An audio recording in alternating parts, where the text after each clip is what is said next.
Channel. दोस्तों आज पढ़ते हैं इकोनॉमिक्स या अर्थशास्त्र से संबंधित महत्वपूर्ण प्रश्न। तो दोस्तों देखते हैं पहला प्रश्न है, वैट लागू करने वाला प्रथम राज्य कौन सा है? तो इसका सही उत्तर हो जाएगा दोस्तों हरियाणा। अगला प्रश्न देखते हैं, भारतीय सांख्यिकी संस्थान कहाँ स्थित है? ऑप्शन ए कोलकाता, चेन्नई, मुंबई या नई दिल्ली। तो इसका सही आंसर हो जाएगा दोस्तों ऑप्शन ए कोलकाता में। स्थापना कब हुई थी? 1949 में। अगला प्रश्न देखते हैं दोस्तों। अगला प्रश्न है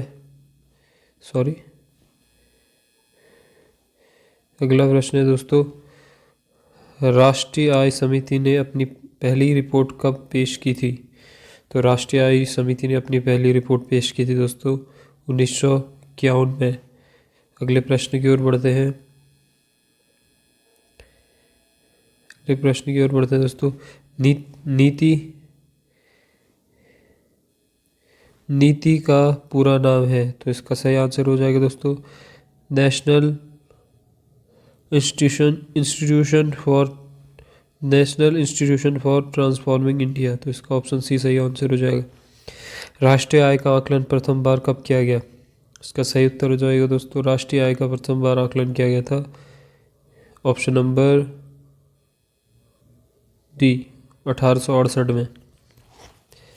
अगला प्रश्न देखते हैं दोस्तों, ये क्या था? दादा भाई नौरोजी जी ने 1868 में राष्ट्रीय आय की गणना। अगला प्रश्न है, बॉम्बे प्लान कब लागू हुआ?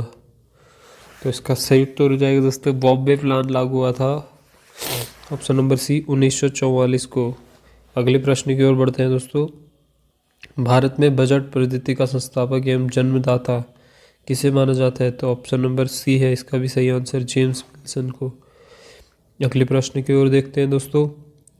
अगला प्रश्न है, सीएसओ मुख्यालय कहाँ स्थित है? सीएसओ का मुख्यालय है दोस्तों, इसका सही उत्तर हो जाएगा दोस्तों ऑप्शन नंबर डी नई दिल्ली। अगला प्रश्न देखते हैं, राज्य मानव विकास रिपोर्ट जारी करने वाला प्रथम राज्य कौन सा है? तो दोस्तों ये मानव रिपोर्ट जारी करने वाला प्रथम राज्य है आपका मध्य प्रदेश। अगले प्रश्न की ओर बढ़ते हैं, पूंजीवादी अर्थव्यवस्था को अपनाने वाला प्रथम देश कौन सा है? तो इसका सही उत्तर है दोस्तों, पूंजीवादी अर्थव्यवस्था को अपनाने वाला सबसे प्रथम देश है अमेरिका। अगले प्रश्न की ओर बढ़ते हैं, मानव विकास सूचकांक के आकलन का आधार क्या है?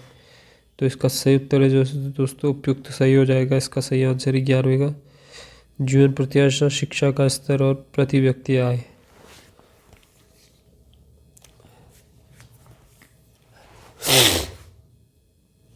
अगले प्रश्नों की ओर बढ़ते हैं। अगला प्रश्न है, राष्ट्रीय आय का आकलन सर्वप्रथम किसने किया था?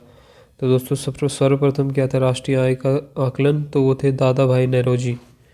इन्होंने 1868 में सर्वप्रथम राष्ट्रीय आय का आकलन किया था। अगले प्रश्न की ओर बढ़ते हैं दोस्तों, मिश्रित अर्थव्यवस्था को अपनाने वाला प्रथम देश कौन सा था? थोड़ा सा करते हैं, मिश्रित अर्थव्यवस्था को अपनाने वाला प्रथम देश कौन सा था? तो ये था, इसका सही आंसर हो जाएगा दोस्तों ऑप्शन नंबर बी फ्रांस। अगले प्रश्न की ओर बढ़ते हैं। अगला प्रश्न है, रिजर्व बैंक कब से नोट निर्गमन करता है? तो दोस्तों रिजर्व बैंक नोट का निर्गमन कब से करता है? 1938 से। 1938 से रिजर्व बैंक का निर्गमन करता है।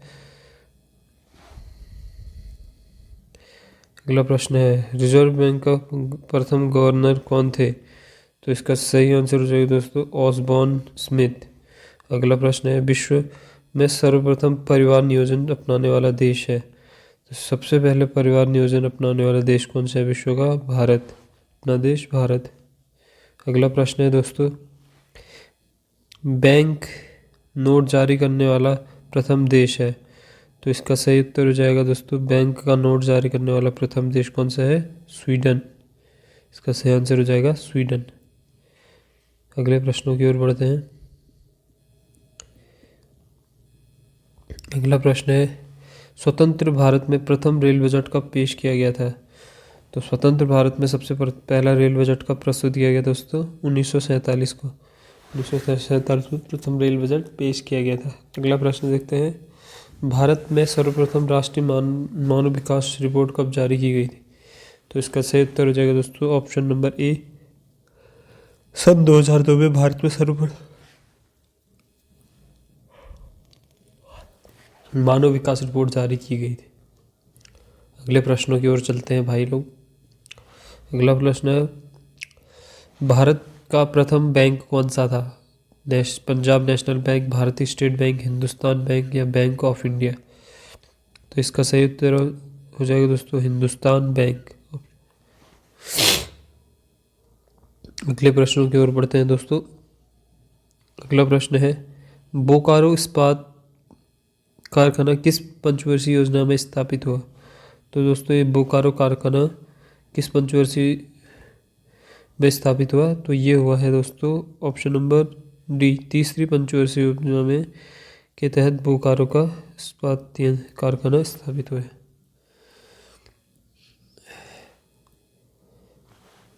अगला प्रश्न है, अनवरत योजना या रोलिंग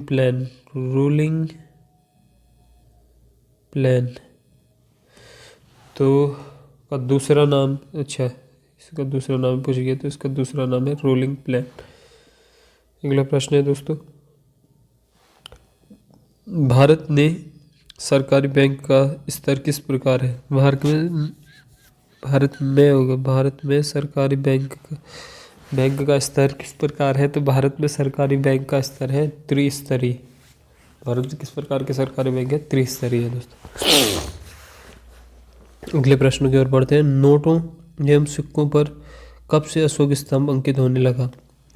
तो इसका सही उत्तर हो जाएगा दोस्तों नोट एवं सिक्कों पर 1949 से अशोक का स्तंभ अंकित होने लगा। अगला प्रश्न है दोस्तों, भारत की राष्ट्रीय आय में सर्वाधिक योगदान किस क्षेत्र का है? तो भारत की राष्ट्रीय आय में सर्वाधिक योगदान है दोस्तों तृतीयक। अगले प्रश्नों को देखते हैं,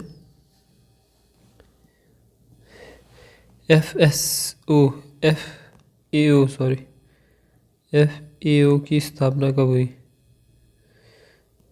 तो ये है दोस्तों FAO की स्थापना हुई है 1945 में।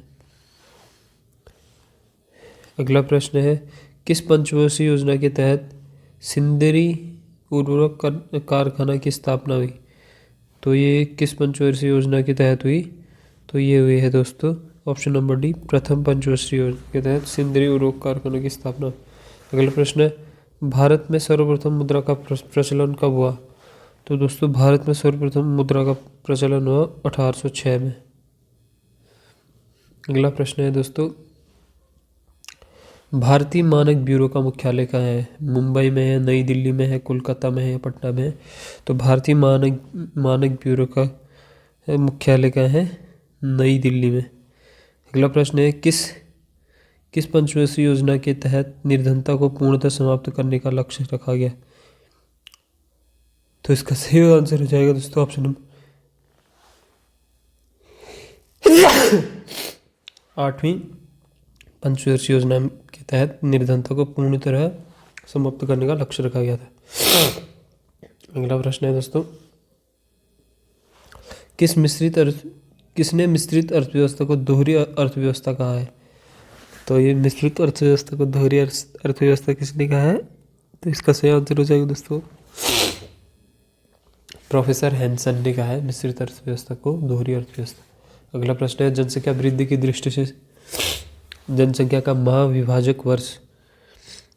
तो जनसंख्या की दृष्टि से जनसंख्या का महाविभाजक वर्ष हो जाएगा दोस्तों ऑप्शन नंबर सी 1921।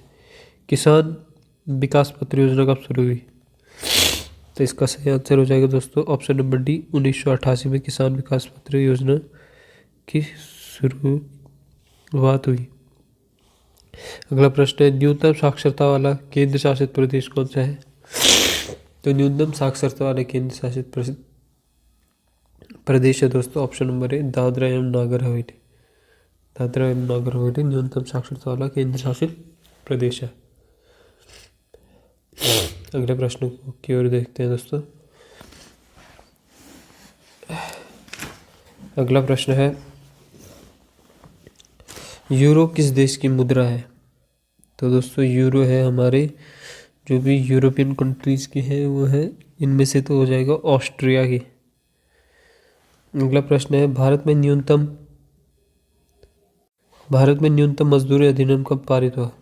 तो भारत में न्यूनतम मजदूरी अधिनियम पारित हुआ 1948 को। अगले प्रश्न की ओर बढ़ते हैं दोस्तों। बरौनी तेल शोधक कारखाना की स्थापना कब हुई? तो बरौनी में तेल शोधक कारखाने की स्थापना हुई 1964 में। हिंदू विकास दर की अवधारणा किसने दी? तो हिंदू विकास दर की अवधारणा किसने दी दोस्तों? Option number C, professor Rajkrishna ने। हिंदू विकास दर की अवधारणा प्रोफेसर राजकृष्णा जी ने दी। अगला प्रश्न है दोस्तों, चेक भुगतान की अधिकतम समय सीमा कितनी होती है?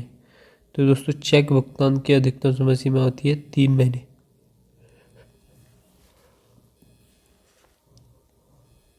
अगला प्रश्न है, भारत में योजना अवकाश का समय कब से कब तक रहा? तो भारत में योजना अवकाश का समय रहा ऑप्शन नंबर सी 1966 से 69 तक। अगला प्रश्न है दोस्तों, 8वीं पंचवर्षीय योजना का मुख्य उद्देश्य क्या था? तो 8वीं पंचवर्षीय योजना का मुख्य उद्देश्य मानव संसाधन का जो है विकास हो, मानव संसाधन का विकास था। अगला प्रश्न है तीसरी पंचवर्षीय योजना की लक्ष्य प्राप्ति कितनी थी? तो तीसरी पंचवर्षीय योजना की लक्ष्य प्राप्ति थी दोस्तों 5.8%।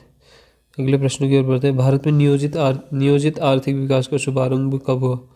तो दोस्तों भारत में नियोजित आर्थिक विकास का शुभारंभ हुआ 1951 को।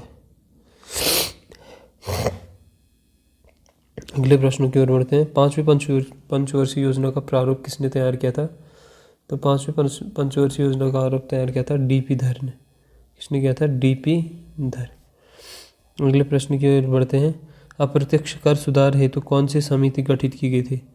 तो अप्रत्यक्ष कर सुधार हेतु कौन सी समिति गठित की गई थी? तो इसका सही आंसर हो जाएगा दोस्तों रेखा समिति। अगला प्रश्न है, प्रथम बार सेवा कर कब लगाया गया?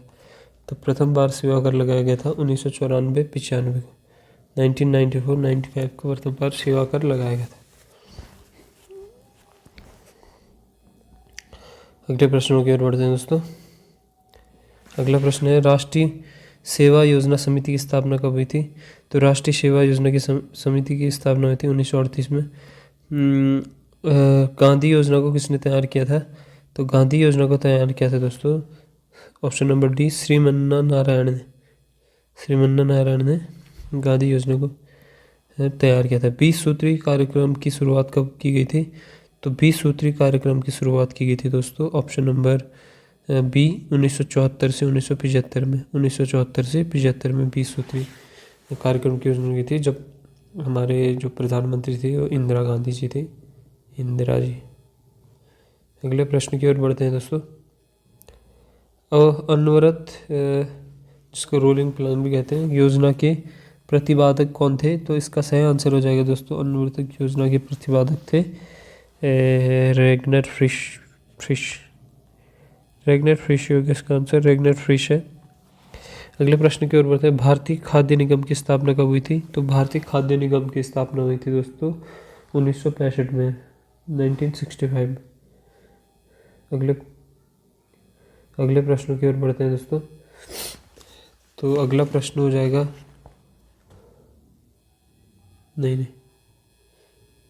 कितने 19 यहाँ से शुरू होगा। अगला प्रश्न है 18वां प्रश्न है, मानसून का जुआ किसे कहा जाता है? तो मानसून का जुआ किसे कहा जाता है? मानसून का जुआ कहा जाता है दोस्तों ऑप्शन नंबर डी भारतीय बजट को। भारतीय बजट को मानसून का जुआ भी कहा जाता है। अगला प्रश्न है, बजट पूर्व समीक्षा आर्थिक समीक्षा प्रस्तुत की जाती है। तो बस बजट से पूर्व आर्थिक समीक्षा कहाँ की जाती है दोस्तों? तो उसका सही आंसर हो जाएगा लोकसभा में। बजट से पूर्व लोकसभा में आर्थिक समीक्षा की जाती है। अगला प्रश्न है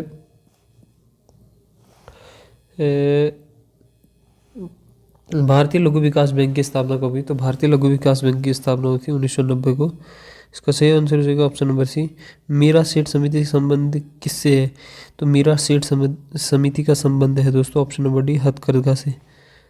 अगला प्रश्न है राष्ट्रीय स्टॉक एक्सचेंज की स्थापना कब हुई थी? राष्ट्रीय स्टॉक एक्सचेंज की स्थापना हुई थी दोस्तों 1991 में हुई थी राष्ट्रीय स्टॉक एक्सचेंज की।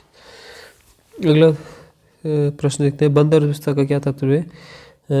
बंद अर्थव्यवस्था का तात्पर्य है आयात बंद और निर्यात बंद। तो इसका सही आंसर हो जाएगा तो ऑप्शन नंबर बी।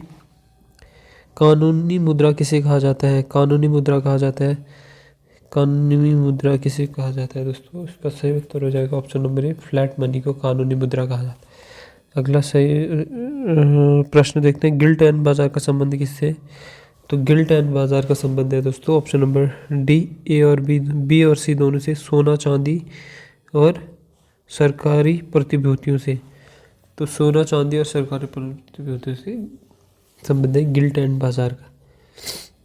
अगले प्रश्न की ओर दोस्तों बढ़ते हैं दोस्तों, मैट्रिक नीति की घोषणा कौन करता है? आरबीआई करता है, एसबीआई करता है, सिडबी करता है, सेबी। तो इसका सही आंसर हो जाएगा दोस्तों, इसका वो करता है आरबीआई करता है इसकी घोषणा। एनटीपीसी की स्थापना कब हुई थी? तो एनटीपीसी की स्थापना हुई थी दोस्तों 1975 में हुई थी एनटीपीसी की स्थापना।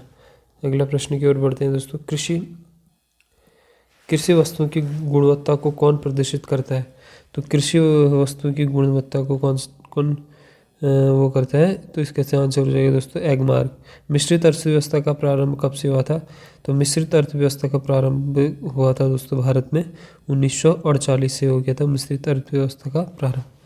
अगले प्रश्न की ओर बढ़ते हैं दोस्तों, राष्ट्रीय आय का अनुमान सर्वप्रथम कब लगाया गया? तो इसका सही उत्तर हो जाएगा दोस्तों, राष्ट्रीय आय का अनुमान सर्वप्रथम लगाया जाता है 1948-49 में। भारत की प्रथम मानव विकास रिपोर्ट कब जारी की गई थी? तो भारत की प्रथम मानव विकास रिपोर्ट जारी की गई थी दोस्तों 2002 में भारत की प्रथम मानव विकास रिपोर्ट जारी की गई थी। अगले प्रश्न की ओर बढ़ते हैं, शहरी क्षेत्रों में पाई जाने वाली बेरोजगारी कौन सी है? तो शहरी क्षेत्रों में पाई जाने वाली बेरोजगारी है दोस्तों खुली बेरोजगारी, और भारत में पाई जाने वाली बेरोजगारी है संरचनात्मक बेरोजगारी जो भारत के युवाओं में। विश्व में सर्वाधिक बड़ी अर्थव्यवस्था वाला देश कौन सा है? तो विश्व में सर्वाधिक बड़ी अर्थव्यवस्था वाला देश है वो है संयुक्त राज्य अमेरिका, यूएसए। अगला प्रश्न है, भारत की राष्ट्रीय आय का मुख्य स्रोत कौन सा है? तो भारत की राष्ट्रीय आय का मुख्य स्रोत है दोस्तों सेवा क्षेत्र। कौन सा है? सेवा क्षेत्र है। अगले प्रश्नों की ओर बढ़ते हैं,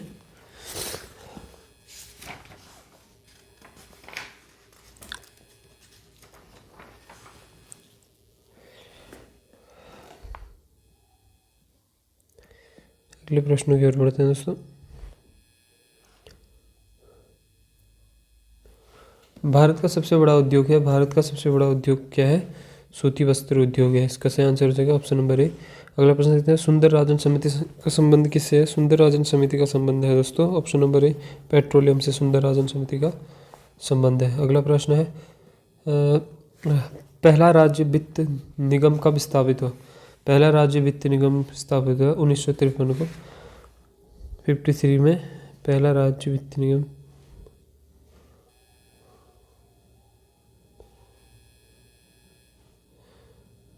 अगला प्रश्न है, भारत का सर्वाधिक विदेशी व्यापार किस देश के साथ होता है? तो भारत का सर्वाधिक विदेशी व्यापार होता है किसके साथ होता है वो? तो इसका सही आंसर हो जाएगा दोस्तों ऑप्शन नंबर सी, अमेरिका के साथ। इंदिरा आवास योजना की शुरुआत किस पंचवर्षीय योजना के तहत हुई? तो इंदिरा आवास योजना की शुरुआत हुई है हमारी इसका सही आंसर हो जाएगा ऑप्शन नंबर डी, 7वीं पंचवर्षीय योजना के तहत इंदिरा आवास।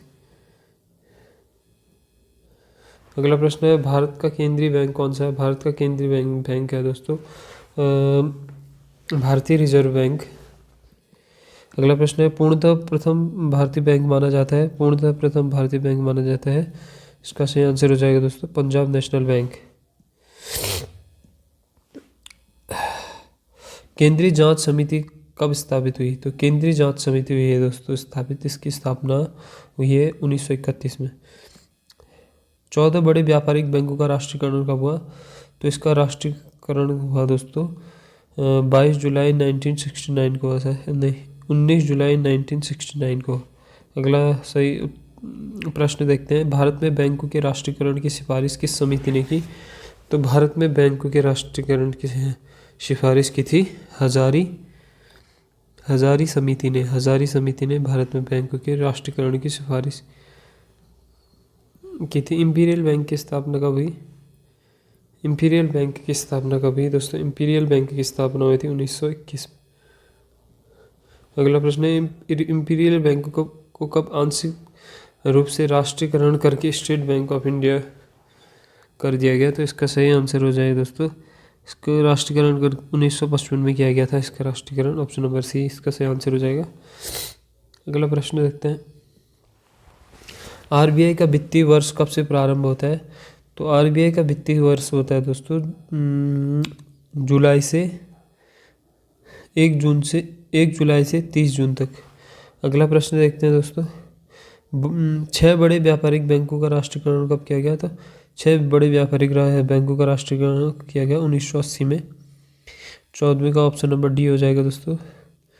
15वें का देखते हैं, आरबीआई का राष्ट्रीयकरण कब हुआ? आरबीआई का राष्ट्रीयकरण हुआ था 1949 में।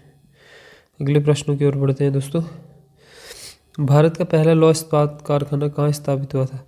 तो भारत का पहला लौह इस्पात कारखाना हुआ था कुल्टी, पश्चिम बंगाल में। देश में सर्वप्रथम एटीएम कहाँ स्थापित किया गया था? तो दोस्तों देश में सर्वप्रथम एटीएम की स्थापना कहाँ पर हुई थी? उसका है कोच्चि में, कोच्चि केरल में एटीएम स्थापित किया गया था। अगले प्रश्नों की ओर बढ़ते हैं फिर से। 18वां है सरकारी बैंक भारत में सहकारी बैंकों की शुरुआत कब हुई थी? तो भारत में सहकारी बैंकों की शुरुआत हुई थी ऑप्शन नंबर बी 1904 में। बॉम्बे स्टॉक एक्सचेंज की स्थापना कब हुई थी? तो इसका सही आंसर हो जाएगा दोस्तों ऑप्शन नंबर ए 1875 में बॉम्बे स्टॉक एक्सचेंज की स्थापना हुई थी। अगला प्रश्न देखते हैं, राष्ट्रीय स्टॉक एक्सचेंज का प्रमुख प्रवर्तक कौन है? तो इसका सही आंसर हो जाएगा दोस्तों ऑप्शन नंबर बी SEBI है। अगला प्रश्न है, भारत में मान्यता प्राप्त स्टॉक एक्सचेंजों की संख्या कितनी है? तो भारत में मान्यता प्राप्त स्टॉक एक्सचेंजों की संख्या दोस्तों इसका सही आंसर हो जाएगा ऑप्शन नंबर डी 23 है। भारत में मान्यता प्राप्त स्टॉक एक्सचेंजों की संख्या 23।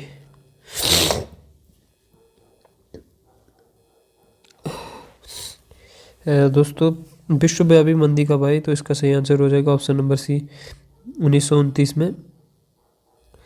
ज्ञान प्रकाश समिति का संबंध किस घोटाले से है? तो ज्ञान प्रकाश समिति का संबंध है चीनी घोटाले से। स्वतंत्र भारत में प्रथम औद्योगिक नीति की शुरुआत कब हुई थी? स्वतंत्र भारत में प्रथम औद्योगिक नीति की शुरुआत हुई थी 6 अप्रैल 1948 को। अगला प्रश्न है, नरसिंह समिति का संबंध किससे है? तो नरसिंह समिति का संबंध है ऑप्शन नंबर सी बैंकिंग सुधार से। अगला प्रश्न हो जाएगा, राष्ट्रीय आय समिति का गठन कब हुआ था? राष्ट्रीय आय समिति का गठन हुआ था दोस्तों 1949 में हुआ था राष्ट्रीय। अगला प्रश्न देखते हैं, सुंदर राजन समिति का संबंध किससे है? सुंदर राजन समिति का संबंध है दोस्तों पेट्रोलियम से। अगला प्रश्न की ओर बढ़ते हैं। अगला प्रश्न है, राउरकेला स्टील प्लांट की स्थापना किस देश के सहयोग से की? तो राउरकेला की स्थापना की थी हमारी जर्मनी के सहयोग से। इसका आंसर हो जाएगा दोस्तों ऑप्शन नंबर बी। अगला प्रश्न है, बोकारो स्टील प्लांट की स्थापना किस पंचवर्षीय योजना के समय की गई थी? तो ये की गई थी बोकारो ऑप्शन नंबर ए तृतीय पंचवर्षीय योजना के तहत। अगला प्रश्न है, भिलाई किस प्लांट किस राज्य में? तो भिलाई है दोस्तों छत्तीसगढ़ में। दुर्गापुर स्टील प्लांट किस राज्य में स्थित है? ये दुर्गापुर स्टील प्लांट है पश्चिमी बंगाल में, ऑप्शन नंबर ए। अगला प्रश्न है, भारत में दशमलव मुद्रा प्रणाली कब शुरू हुई? तो भारत में दशमलव प्रणाली की शुरुआत हुई है, ऑप्शन नंबर सी, 1957 में। 1957 में भारत में दशमलव मुद्रा प्रणाली की शुरुआत हुई थी। आगे की ओर बढ़ते हैं दोस्तों। 1 रुपये के नोट पर कौन हस्ताक्षर करता है? तो 1 रुपये के नोट पर हस्ताक्षर करता है वित्त सचिव। वित्त सचिव करता है 1 रुपये के नोट पर हस्ताक्षर। भारत में कागजी मुद्रा प्रचलन हुआ? तो भारत में कागजी मुद्रा का प्रचलन हुआ था दोस्तों, ये हुआ था 1862 में हुआ था भारत में प्रथम कागजी मुद्रा का प्रचलन। अगले प्रश्नों की ओर बढ़ते हैं दोस्तों। अगला प्रश्न है, ग्रेशम का नियम किससे संबंधित है? तो ग्रेशम का नियम है दोस्तों, इसका संबंधित है मुद्रा प्रचलन से। ग्रेशम का नियम संबंधित है। अगला प्रश्न है, भारत का सबसे ज़्यादा विदेशी मुद्रा किसके आयात पर खर्च होती है? तो सबसे ज़्यादा विदेशी मुद्रा होती है दोस्तों पेट्रोलियम के आयात पर खर्च। अगला प्रश्न देखते हैं, प्लास्टिक मनी किसे कहा जाता है? तो प्लास्टिक मनी कहा जाता है दोस्तों क्रेडिट कार्ड को। क्रेडिट कार्ड को प्लास्टिक मनी कहते हैं। 1 रुपये के सभी नोट पर किसके हस्ताक्षर होते हैं? तो इसका सही आंसर हो जाएगा ऑप्शन नंबर ए, वित्त सचिव के का हस्ताक्षर है दोस्तों।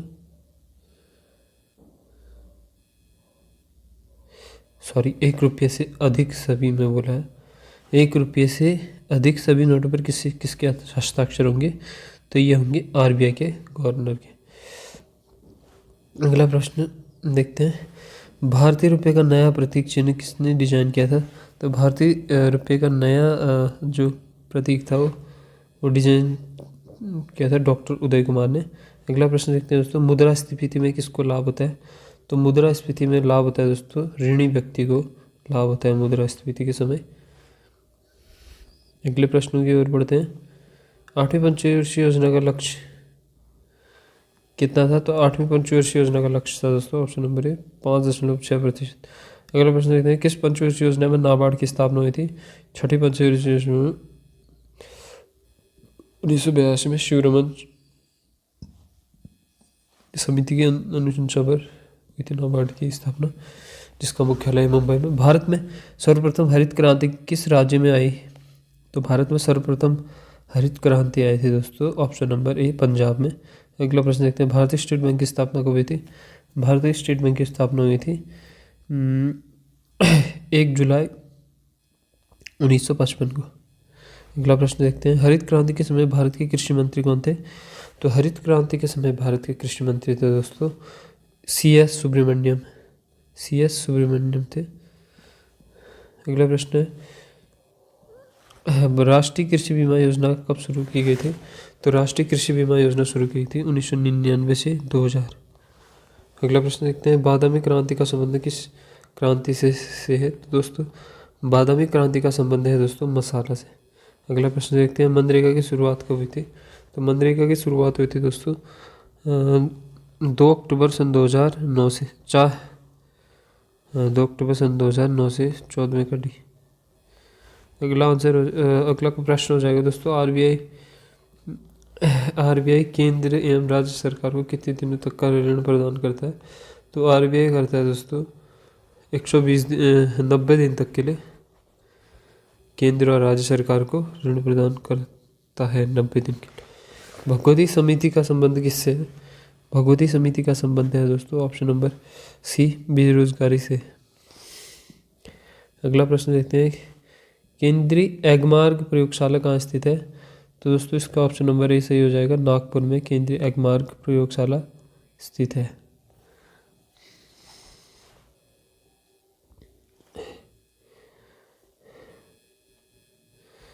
अगले प्रश्नों को देखते हैं दोस्तों। ये प्रश्न बहुत ही महत्वपूर्ण है दोस्तों आपके सभी उत्तराखंड के एग्ज़ामों के लिए या कोई भी एग्ज़ाम SSC। देश का प्रथम मोबाइल बैंक कौन सा है? तो देश का प्रथम मोबाइल बैंक है दोस्तों ऑप्शन नंबर सी लक्ष्मी वाहिनी बैंक। अगला प्रश्न है, सबसे सबसे महंगी मुद्रा कौन सी है? तो है दोस्तों, सबसे महंगी मुद्रा ये है ऑप्शन नंबर ए, कुवैतियन दिनार। तो कुवैतियन दिनार सबसे महंगी मुद्रा है दोस्तों। अगला प्रश्न को देखते हैं, भारतीय मुद्रा निर्गमन किस प्रणाली पर आधारित है?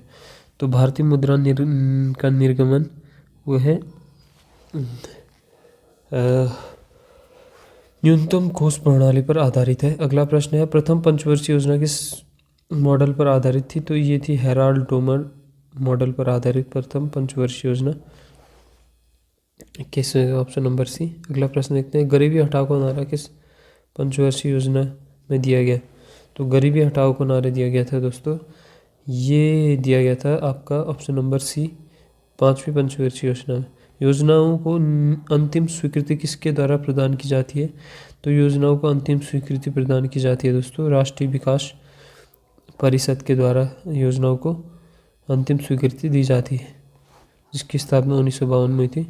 12वीं पंचवर्षीय योजना का समय कब से कब तक था? तो ये 2012 से 2017 तक था। राष्ट्रीय 12वें पंचवर्षीय योजना का केंद्रीय चावल अनुसंधान केंद्र कहाँ स्थित है? तो केंद्रीय चावल अनुसंधान केंद्र है कटक में। भारत में हरित क्रांति के जन्मदाता हैं? तो भारत में हरित क्रांति के जन्मदाता हैं डॉक्टर स्वामीनाथन। डॉक्टर स्वामीनाथन भारत में हरित क्रांति के जन्मदाता हैं। अगला प्रश्न है दोस्तों, कृष्ण क्रांति किससे संबंधित है? तो कृष्ण क्रांति है दोस्तों ऑप्शन नंबर डी, पेट्रोलियम से संबंधित है। अगला प्रश्न है, विश्व स्तर पर हरित क्रांति के जन्मदाता कौन है? तो विश्व स्तर पर हरित क्रांति के जन्मदाता हैं दोस्तों Norman Borlaug, option number B 28वीं का। अगला प्रश्न है दोस्तों, हरित क्रांति किस फसल से संबंधित है? तो हरित क्रांति है गेहूं से संबंधित। नॉर्मन ई बोरलॉग किस देश के निवासी हैं? तो नॉर्मन ई बोरलॉग हैं दोस्तों आपके वो हैं अमेरिका के निवासी। राष्ट्रीय डेयरी अनुसंधान केंद्र कहाँ स्थित है? तो राष्ट्रीय डेयरी अनुसंधान केंद्र है करनाल, हरियाणा में स्थित है। अगले प्रश्नों की ओर बढ़ते हैं, श्वेत क्रांति के जन्मदाता कौन है? तो श्वेत क्रांति के जन्मदाता है दोस्तों वर्गीस कुरियन। अगला प्रश्न है दोस्तों, अब तक की सबसे असफल पंचवर्षीय योजना है? तो दोस्तों अब तक की सबसे असफल पंचवर्षीय योजना तीसरी पंचवर्षीय योजना, जिसमें भारत और चीन के बीच युद्ध भी हो गया था। अगला प्रश्न है, आर्थिक नियोजन को सर्वप्रथम किस देश ने अपनाया था? तो आर्थिक नियोजन को सर्वप्रथम अपनाया था रूस ने।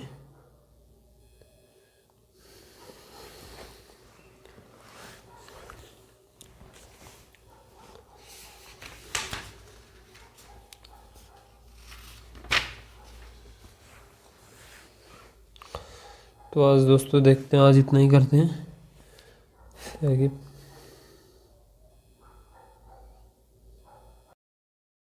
पढ़ते हैं दोस्तों, अगला प्रश्न है, हरित क्रांति का जनक कौन सा देश है? तो हरित क्रांति का जनक है अमेरिका।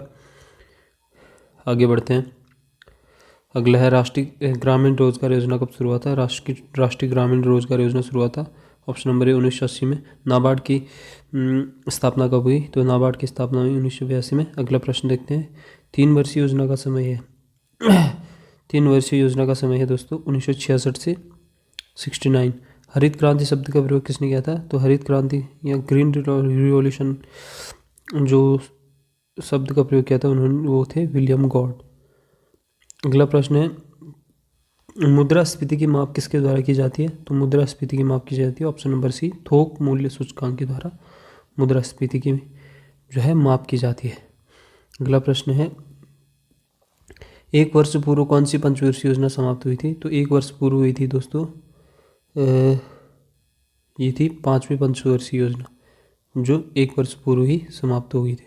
अगला प्रश्न है, इंदिरा आवास योजना किस पंचवर्षीय योजना में शुरू हुई थी? तो इंदिरा आवास योजना भी 7वां पंचवर्षीय योजना में शुरू की गई थी। अगला प्रश्न है, 8वीं पंचवर्षीय योजना का प्रारूप किसने तैयार किया था? तो 8वीं पंचवर्षीय योजना का प्रारूप तैयार किया था प्रणब मुखर्जी जी ने। अगला प्रश्न है, अनवरत योजना कब से कब तक चलाई गई? तो अनवरत योजना मतलब रोलिंग प्लान, तो ये चलाई गई थी 1978 से 1980 तक। 10वां प्रश्न का ऑप्शन नंबर ए। अगला प्रश्न है, एपीकल्चर किससे संबंधित है? तो एपीकल्चर संबंधित है दोस्तों मधुमक्खी पालन से। अगला प्रश्न, भारत में हरित क्रांति की शुरुआत कब हुई थी? तो भारत में हरित क्रांति की शुरुआत हुई थी 1966 से 67 में 67। फलों का अध्ययन कहलाता है? तो फलों का अध्ययन कहलाता है दोस्तों पोमोलॉजी। आगे देखते हैं, सिल्वीकल्चर का संबंध है। तो सिल्वीकल्चर का संबंध है दोस्तों वनों के संरक्षण एवं संवर्धन से। विश्व बैंक का मुख्यालय कहाँ है? तो विश्व बैंक का मुख्यालय है वॉशिंगटन डीसी में। अगला प्रश्न है, IMF अंतर्राष्ट्रीय मुद्रा कोष कब स्थापित हुआ था? तो अंतर्राष्ट्रीय मुद्रा कोष की स्थापना हुई थी 1945 में। इसका मुख्यालय भी कहाँ है? वॉशिंगटन डीसी में ही है। अगला प्रश्न है, आर्थिक निर्यात बैंक की स्थापना कब हुई? तो आयात निर्यात बैंक की या एग्जिम बैंक है, इसकी स्थापना हुई थी 1982 में दोस्तों, 1982 में। तो इसका ऑप्शन नंबर ए सही हो जाएगा, 1982। अगले प्रश्नों की तरफ बढ़ते हैं। अगला प्रश्न है, किस राज्य के कारोबार का निष्पादन RBI नहीं करता? किस राज्य के तो RBI जिस राज्य का कार्य का अनुमोदन करता है वो है जम्मू कश्मीर। राज्य सरकार के राजस्व का मूल स्रोत क्या है? तो राज्य सरकार के राजस्व का मूल स्रोत है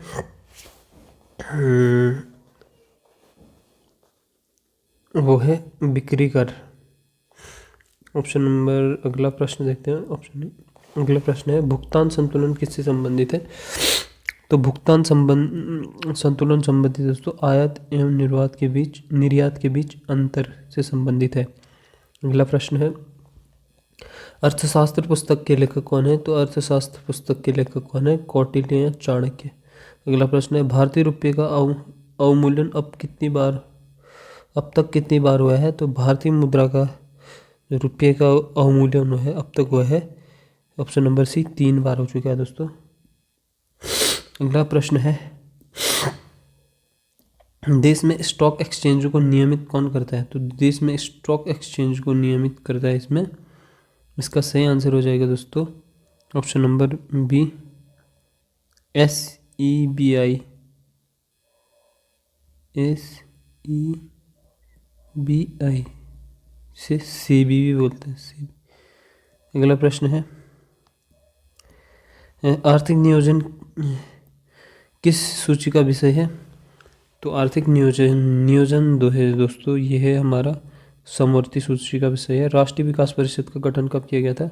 तो राष्ट्रीय विकास परिषद का गठन किया गया था दोस्तों 6 अगस्त 1952 को। अगला प्रश्न है, राष्ट्रीय विकास परिषद का अध्यक्ष कौन होता है? तो ये होता है प्रधानमंत्री, राष्ट्रीय विकास परिषद का अध्यक्ष। अगला प्रश्न है दोस्तों, नीति आयोग की स्थापना कब हुई? नीति आयोग की स्थापना हुई थी 1 जनवरी 2015 को। अगला प्रश्न है, 15वें वित्त आयोग के अध्यक्ष कौन है? तो 15वें वित्त आयोग के अध्यक्ष हैं श्री NK सिंह। अगला प्रश्न है, वित्त आयोग का कार्यकाल कितना होता है? तो वित्त आयोग का कार्यकाल होता है दोस्तों ऑप्शन नंबर 5 वर्ष। अगला प्रश्न है, भारत में किस प्रकार की बेरोजगारी पाई जाती है? तो भारत में पाई जाती है संरचनात्मक बेरोजगारी, ऑप्शन नंबर बी। राष्ट्रीय आय का आकलन प्रथम बार कब किया था? तो राष्ट्रीय आय का आकलन प्रथम बार 1868 में किया गया था दादा भाई नौरोजी जी ने, उनके book poverty and British rule में। भारत के कृषि क्षेत्र में पाई जाने वाली बेरोजगारी स्वरूप है? तो भारत के कृषि क्षेत्र में पाई जाने वाली बेरोजगारी है दोस्तों ऑप्शन नंबर सी, प्रच्छन्न बेरोजगारी। अगला प्रश्न है, वित्तीय वर्ष की अवधि क्या है? वित्तीय वर्ष की अवधि है दोस्तों ऑप्शन नंबर डी, 1 अप्रैल से 31 मार्च। राष्ट्रीय विकास परिषद कैसी संस्था है? तो राष्ट्रीय विकास परिषद है दोस्तों गैर संवैधानिक संस्था है राष्ट्रीय विकास परिषद, जिसका संविधान में कहीं भी जिक्र नहीं किया गया है। अगले प्रश्नों की ओर बढ़ते हैं दोस्तों। अगला प्रश्न है, मिश्रित अर्थव्यवस्था किसे कहा जाता है? मिश्रित अर्थव्यवस्था कहा जाता है दोस्तों निजी एवं सार्वजनिक क्षेत्र के सह अस्तित्व को मिश्रित अर्थव्यवस्था कहा गया है। अंत्योदय कार्यक्रम सर्वप्रथम किस राज्य में प्रारंभ हुआ था? तो अंत्योदय कार्यक्रम हुआ था सर्वप्रथम प्रारंभ राजस्थान में। अगला प्रश्न है हनुमंत राव समिति का संबंध किस उद्योग से है? तो हनुमंत राव समिति का संबंध है दोस्तों ऑप्शन नंबर बी उर्वरक से। अगले प्रश्न को देखते हैं दोस्तों।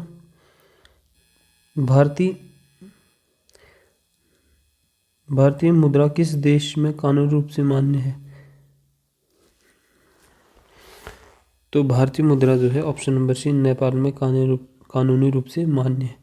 अगला प्रश्न है दोस्तों, भारत के लिए नियोजित अर्थव्यवस्था नामक पुस्तक किसने लिखी? तो भारत के लिए नियोजित अर्थव्यवस्था पुस्तक लिखी है दोस्तों ऑप्शन नंबर डी। इसका सही आंसर हो जाएगा sir M Visvesvaraya. Bull and bear शब्द किससे संबंधित है? तो शेयर बाजार से संबंधित है दोस्तों। आगे बढ़ते हैं, न्यूनतम मूल्य उत्पादन किस हेतु जारी किया जाता है? तो न्यूनतम मूल्य उत्पादन किया जाता है ऑप्शन नंबर सी कृषि हेतु, जिसको एमएसपी भी बोलते हैं। अगला प्रश्न है दोस्तों, हरित क्रांति संबंधित है खाद्यान्न उत्पादन से, ऑप्शन नंबर डी। उत्पादन शुल्क कैसा होता है? तो उत्पादन शुल्क होता है दोस्तों, उत्पादक शुल्क होता है अप्रत्यक्ष।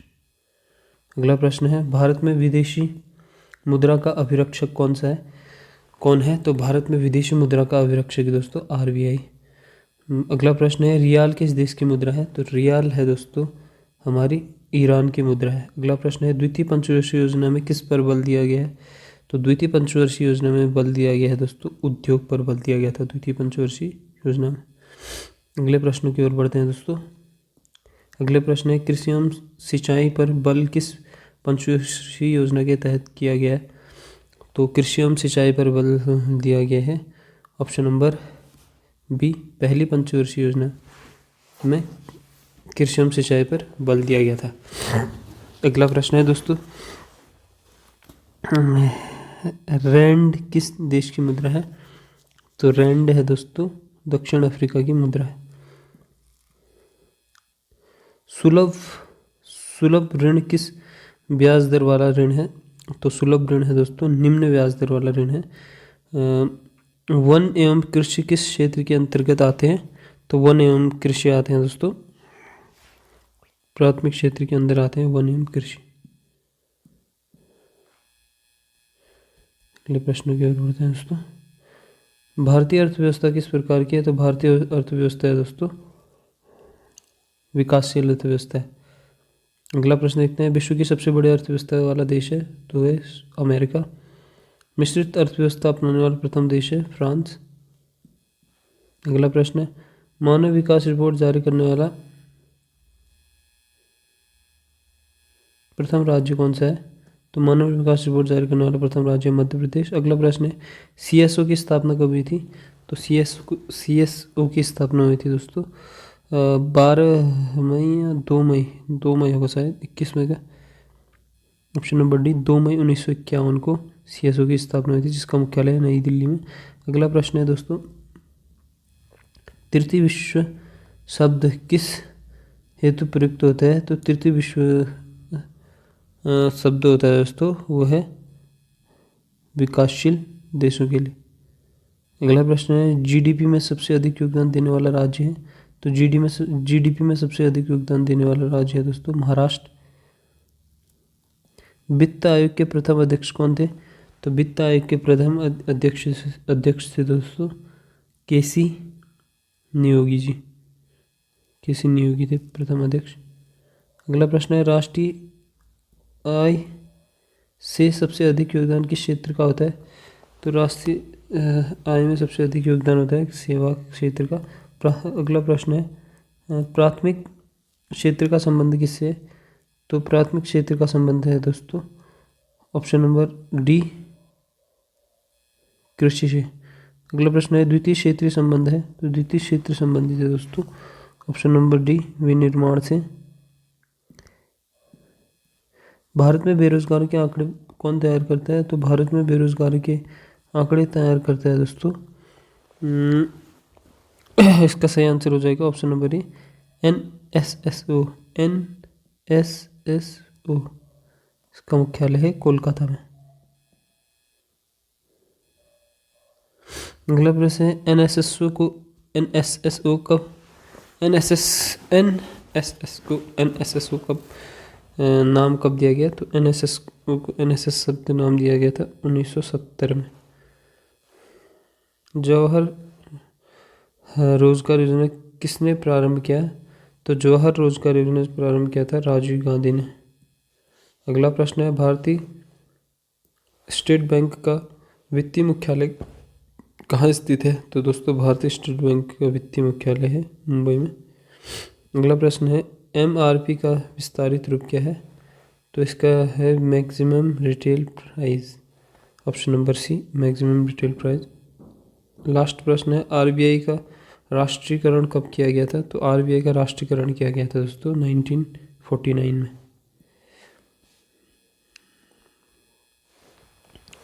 अगले प्रश्नों को देखते हैं। अर्थव्यवस्था का जनक किसे कहा जाता है? तो अर्थव्यवस्था का जनक कहा जाता है दोस्तों एडम स्मिथ को। विश्व में न्यूनतम जनसंख्या घनत्व वाला राष्ट्र कौन सा है? तो विश्व में न्यूनतम जनसंख्या घनत्व वाला राज्य दोस्तों मंगोलिया। अगला प्रश्न है विश्व के कुल बाल मृत्युओं में से सर्वाधिक किस देश में होती है? तो विश्व में कुल बाल मृत्यु में से सर्वाधिक मृत्यु कहाँ होती है? तो है भारत में। विश्व में सर्वाधिक लिंगानुपात वाला देश कौन सा है? तो विश्व में सर्वाधिक लिंगानुपात वाला देश है दोस्तों विश्व में सर्वाधिक लिंगानुपात वाला देश कौन सा है? तो विश्व में सर्वाधिक लिंगानुपात वाला देश है दोस्तों ऑप्शन नंबर सी सऊदी अरब अमीरात। अगला प्रश्न है किस महाद्वीप में जन्म दर सबसे कम है? तो ये है यूरोप में, यूरोप महाद्वीप में सबसे कम जन्म दर है दोस्तों। अगला प्रश्न है विश्व की जनसंख्या वृद्धि दर कितनी है? तो विश्व की जनसंख्या वृद्धि दर है दोस्तों 1.18% वार्षिक, 1.18% वार्षिक है। अगला प्रश्न है सातवां प्रश्न क्षेत्रफल एवं जनसंख्या की दृष्टि से सबसे छोटा देश कौन सा है? तो क्षेत्रफल एवं जनसंख्या की दृष्टि से सबसे छोटा देश है मालदीव। अगला प्रश्न है जनसंख्या के आधार पर विश्व का सबसे बड़ा इस्लामिक राष्ट्र है? तो ये है दोस्तों ऑप्शन नंबर डी बांग्लादेश। अगला प्रश्न है निम्न देशों में सर्वाधिक घनी आबादी वाला देश कौन सा है? तो निम्न में से सर्वाधिक घनी आबादी वाला देश है दोस्तों ऑप्शन नंबर ए भारत। अगला प्रश्न है भारतीय रुपये का सर्वप्रथम अवमूल्यन कब किया गया था? तो भारतीय रुपये का सर्वप्रथम अवमूल्यन किया था 1949 में। अगला प्रश्न है दोस्तों विश्व में सर्वाधिक जन्म दर वाला देश कौन सा है? तो विश्व में सर्वाधिक जन्म दर वाला देश है दोस्तों लाबिया लिखा जो भी है लाबियाई मान नाइजर है दोस्तों इसका, ये गलती हो गई है दोस्तों। इसका सही आंसर हो जाएगा दोस्तों विश्व में, एक बार फिर से देखते हैं विश्व में सर्वाधिक जन्म दर वाला देश कौन सा है? तो विश्व में सर्वाधिक जन्म दर वाला देश है दोस्तों नाइजर। अगला प्रश्न है विश्व का सर्वाधिक जनसंख्या वाला मरुस्थल कौन सा है?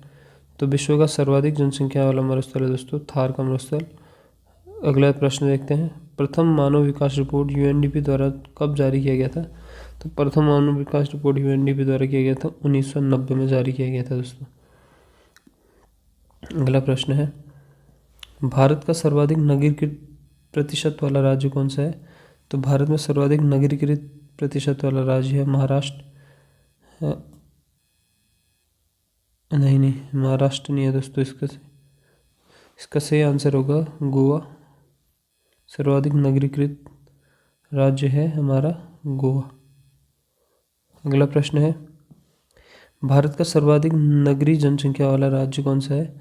तो भारत में सर्वाधिक नगरीय जनसंख्या वाला राज्य है ये है महाराष्ट्र।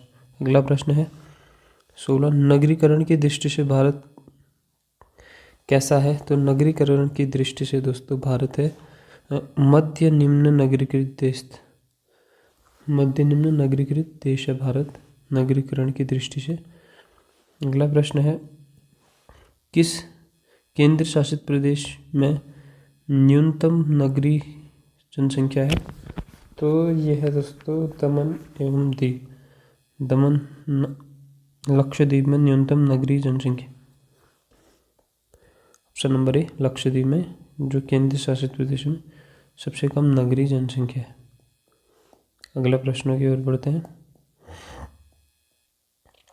18वां प्रश्न है, भारत का न्यूनतम नगरीकृत राज्य कौन सा है? तो भारत का न्यूनतम नगरीकृत राज्य है दोस्तों हिमाचल प्रदेश। अगला प्रश्न है, सर्वाधिक नगरीकृत केंद्र शासित प्रदेश कौन सा है? तो सर्वाधिक नगरीकृत केंद्र शासित प्रदेश है दोस्तों ऑप्शन नंबर ए दिल्ली। अगला प्रश्न है, सार्क देश में सर्वाधिक नगरीकृत देश कौन सा है? तो सार्क देश में सर्वाधिक नगरीकृत देश है दोस्तों ऑप्शन नंबर सी पाकिस्तान। अगला प्रश्न है, सर्वाधिक नगरीकृत महाद्वीप कौन सा है? तो सर्वाधिक नगरीकृत महाद्वीप है दोस्तों यूरोप। अगला प्रश्न है, भारत में सर्वाधिक नगरीकरण प्रतिशत वृद्धि कब देखी गई? तो भारत में सर्वाधिक नगरीकरण की प्रतिशत 1971 से 81 में देखी गई। अगला प्रश्न है,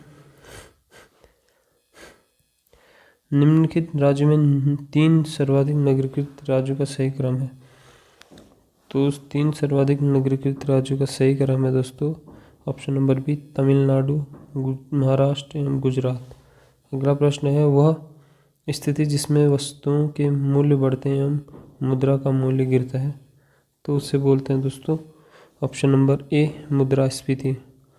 वस्तुओं के मूल्य बढ़ते हैं एवं मुद्रा का मूल्य गिरता है। अगला प्रश्न है दोस्तों,